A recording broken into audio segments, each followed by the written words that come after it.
Hi Hawthorne and Sycamore, it's so nice to see you all. I hope you had a wonderful long weekend with your family celebrating VE Day. Did you manage to make the delicious meringues that Mrs. Byfield posted on Friday? Mine turned out amazingly for the first time I've ever made them, and already eaten 4 of them, which is very naughty. Right, so this is our new book, The Skylarks War by Hilary McKay. Now, Mrs. Byfield let me borrow this book, and I think you might remember that I absolutely devoured it. It's one of the books I've read cover to cover so quickly in such a long time, and you get so immersed in the different characters and their stories. It's just really interesting, and it's all set in World War I, so what we're learning about last term. So The Skylarks War by Hilary McKay.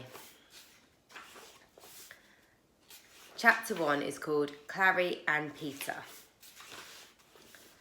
More than 100 years ago, in the time of gas lamps and candlelight, when shops had wooden counters and streets were full of horses, a baby girl was born.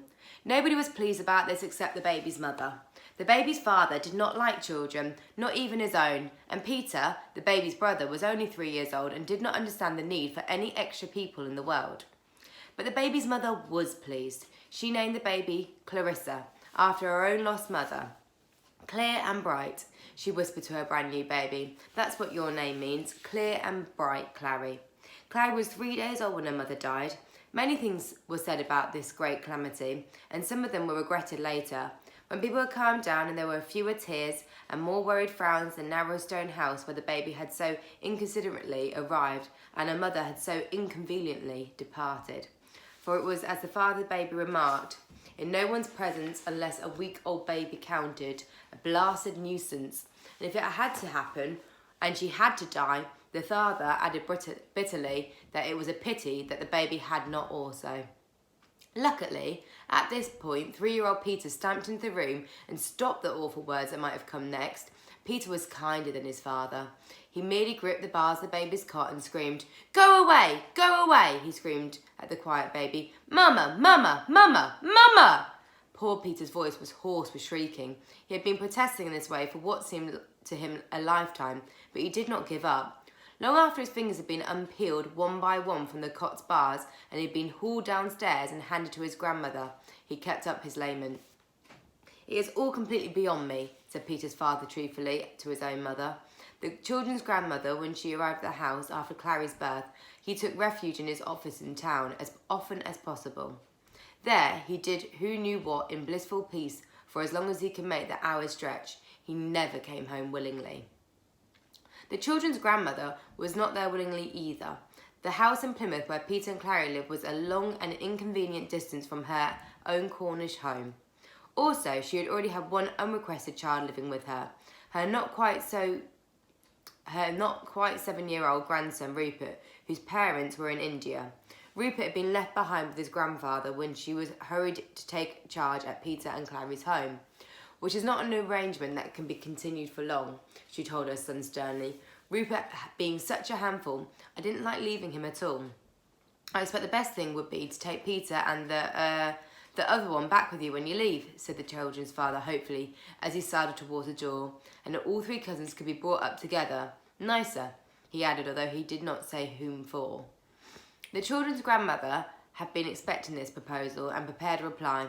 She said very decisively that she would not dream of depriving Clary and Peter of their father's company, even if, she added, at my age I felt able to cope with bringing up 3 such very young children. 65 is nothing these days, protested her panic-stricken son. I have my heart and knees, his mother said firmly. Your poor father has his chest. However, she added, since a look of imminent orphanages was appearing in the panicking one's eye, for the present I will stay here and help as best as I can. To make it possible for Clary and Peter's grandmother to stay with them, Rupert and Corn was packed off to boarding school. Then, for the next year or so, the children's grandmother juggled the interviewing of servants, the demands of her abandoned husband, Peter's rages, Clary's teething, and their father's total lack of interest. He's grieving, suggested Miss Vane, who lived across the road. No, he isn't, said the children's grandmother robustly. Then the poor man is still in shock. Selfish, said the children's grandmother. Also spoiled. I spoiled both my boys and now I suffer the consequences. Mrs. Penrose, exclaimed Miss Vane. Spoiled, selfish, immature and irresponsible, continued the children's grandmother. Miss Vane laughed nervously and said that dear Mrs. Penrose had a very droll sense of humour.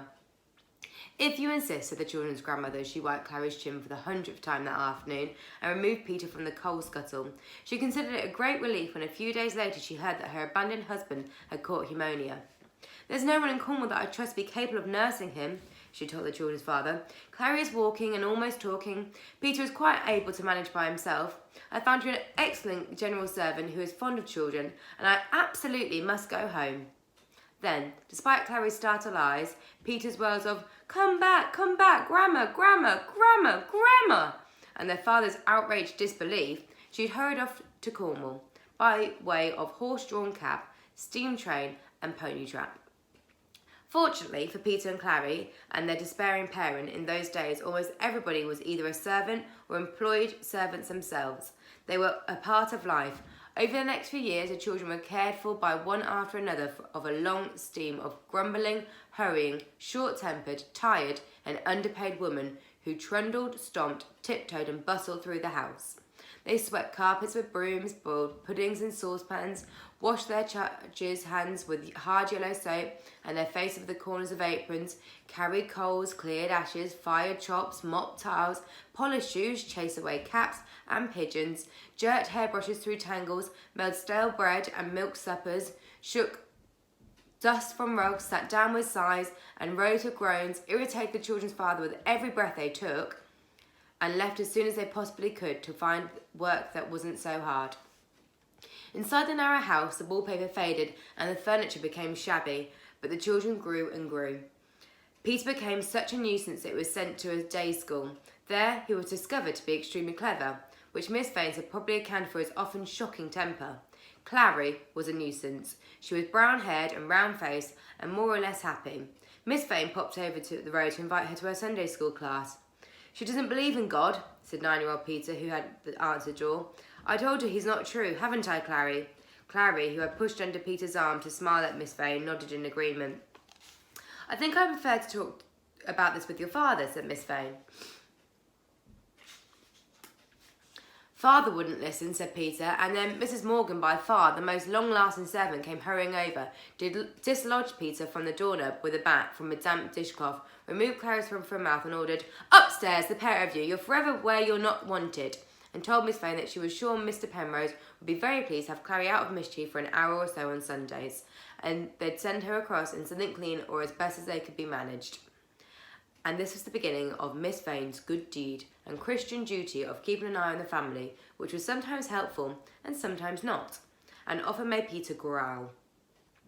I dare say she's one of those people who need to make themselves feel useful, said the children's father to Mrs. Morgan. She offered to help sort out whatever it was in the Clary wares. Her grandmother can't be relied on since she insists on living in Cornwall. Miss Vane is harmless enough. I can't see why anyone should find the arrangement a problem. She stands too close and smells of cats, said Peter after a particularly dreary Miss Vane afternoon. Cat food, said Clary fairly. Liver. She boils it. She was boiling it when I went there for her to pin up the hem on my dress, Clary sighed. Already she was suffering far more than Peter from their neighbour's helpfulness. Miss Vane took her for long, chilly walks, murmuring instructions about pleasant behaviour. She had knitted her an itchy striped scarf, and when Clary's winter dress was scorched beyond repair by Mrs. Morgan drying it over the kitchen fire, Miss Vane had made a brand new one in a hideous green and mustard tartan. Clary had had to stand on a chair while Miss Vane jerked and pulled and stuck in dozens of pins. The joins don't match and those brown buttons look awful, Peter remarked the first time she wore it, but I don't suppose anyone will care. She's knitting you a scarf too, Clary told him. Let her, said Peter. I'll drop it in the river. You couldn't drop a scarf that poor old lady has knitted for you into the river, said Clary, very shocked.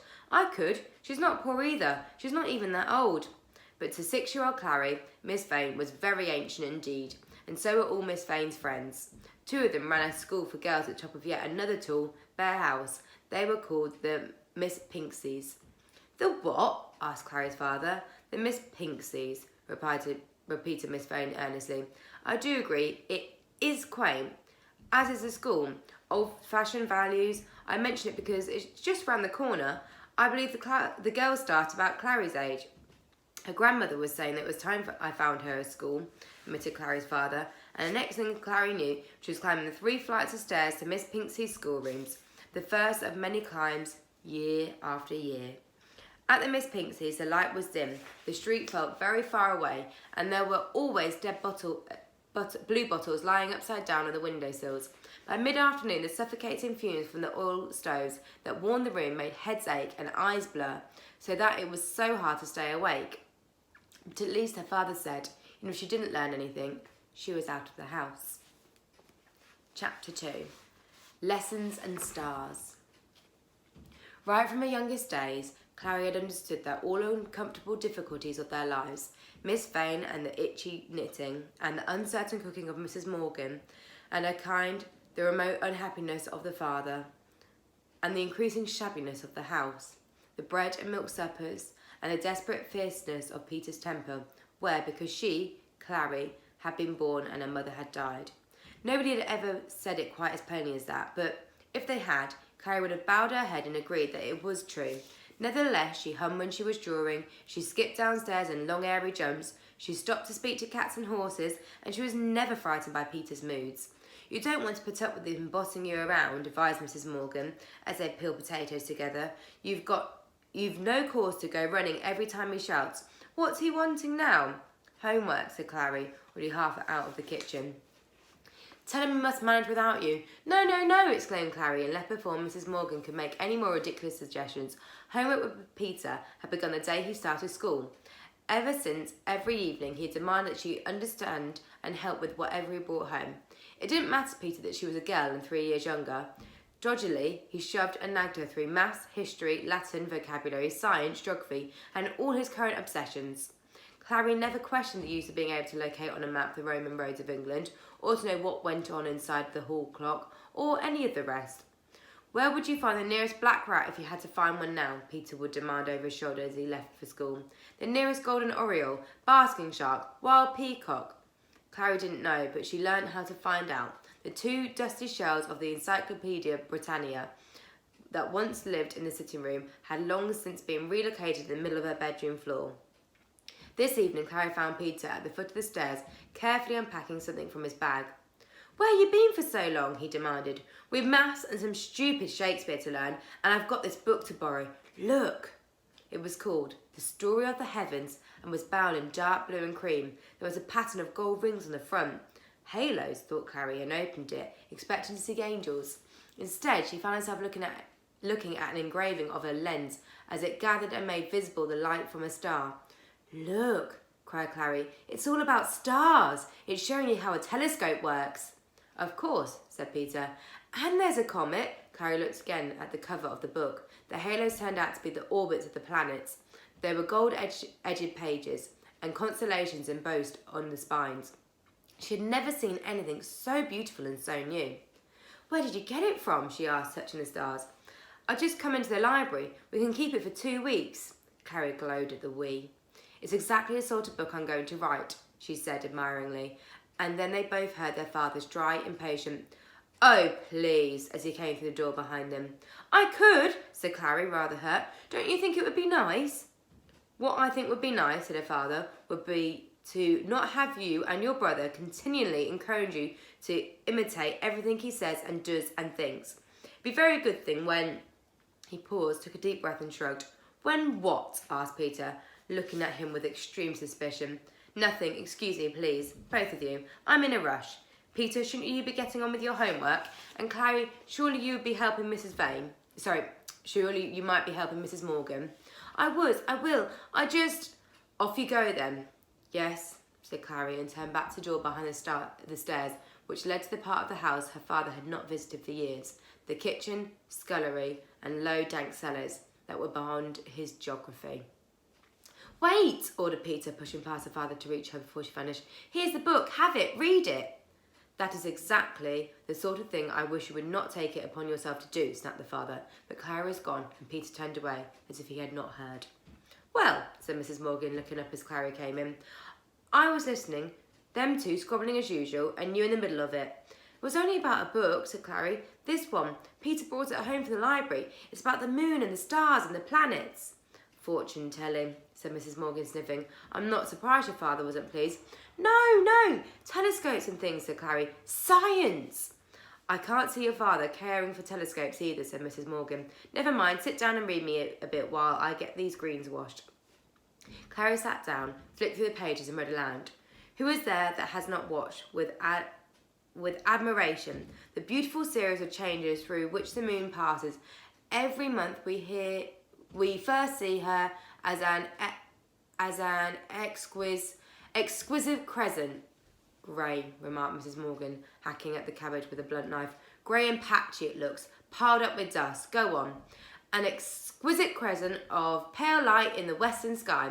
Exquisite indeed, said Mrs. Morgan. Washed out more like. Always looked washed out to me, does the moon. Like that father of yours. Father? Washed out? Fearful, you might call it, said Mrs. Morgan. Afraid of the world. When he snaps at you, that's just his fear coming out. Now don't stare at me like that, madam. I've made up my mind to say a few words, and I'm telling you for your own comfort, so as you don't let him upset you so often as he does.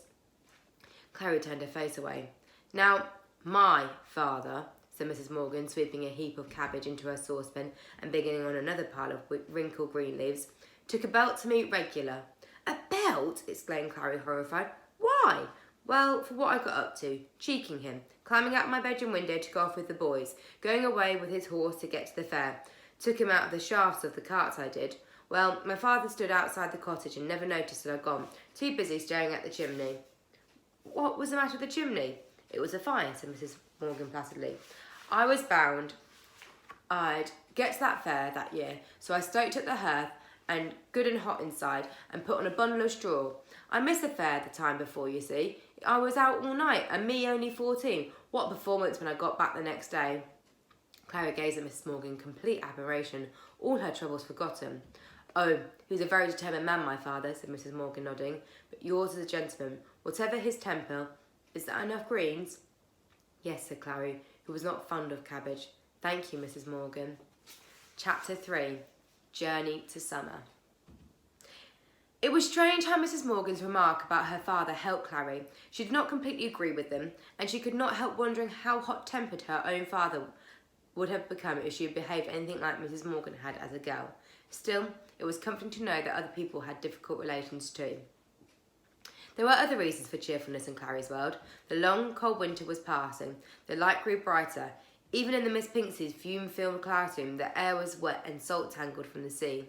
There were birds above the chimney pots and daffodils to be spotted on Miss Vane's chilly walks. And it was spring, with summer on the horizon.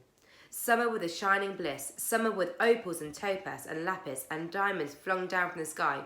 Summer was Cornwall. Every summer they were there, for weeks and weeks, for an endless time, for so long that when they were little they forgot that one day they would have to go home.